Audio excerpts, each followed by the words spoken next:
Ну а в Тампонском районе подвели итоги уже прошедшего 2015 года. Награды получили люди, которые внесли весомый вклад в развитие Улуса.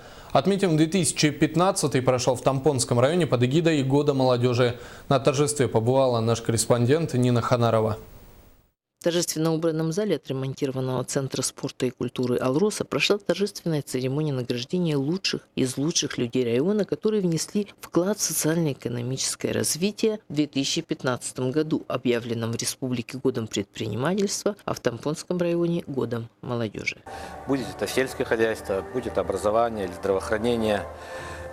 Мы сегодня их отметили и думаю, что это будет традицией. Наградами были отмечены лучшие работники в различных отраслях промышленности, сельского хозяйства и социальной сферы. Наше хозяйство ЖСПК занимается заготовкой молока в нашем наслеге. Наслег маленький, и мы сдаем в среднем где-то 120 тонн молока.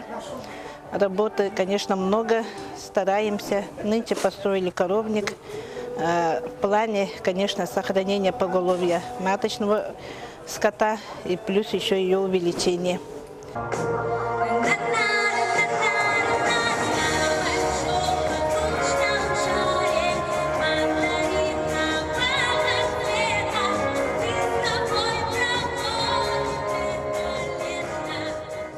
В завершении вечера эстафета Года литературы была передана Году кинематографии в Российской Федерации. Нина Ханарова, Наталья Пермякова, НВК «Саха», Тампонский район.